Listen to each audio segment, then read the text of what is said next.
എല്ലാ പണിയും കഴിഞ്ഞിരുന്ന ആടുകളുടെ കാര്യം നോക്കി ആടുകളുടെ പണിയെല്ലാം കഴിഞ്ഞ് വന്നപ്പോഴേക്കും നേരെ ഇരുട്ടിട്ടോ.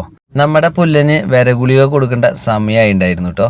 അപ്പം നമ്മൾ എന്നാ ഇപ്പം എത്ര മാസമായി കൊടുത്തിട്ട് എന്നുള്ള കാര്യമൊക്കെ നമ്മുടെ മൃഗാശുപത്രി ചെന്ന് പറഞ്ഞു കഴിഞ്ഞാൽ അവിടുത്തെ ഡോക്ടറോട് പറയുക. പിന്നെ അത് കഴിഞ്ഞിട്ട് നമ്മുടെ ആടിൻ്റെ പ്രായം അതുപോലെ തൂക്കം ഇതൊക്കെ അവരോട് പറഞ്ഞു കഴിഞ്ഞാൽ അവരതിനുള്ള ഡോസിനുള്ള മരുന്ന് നമുക്ക് തരും കേട്ടോ.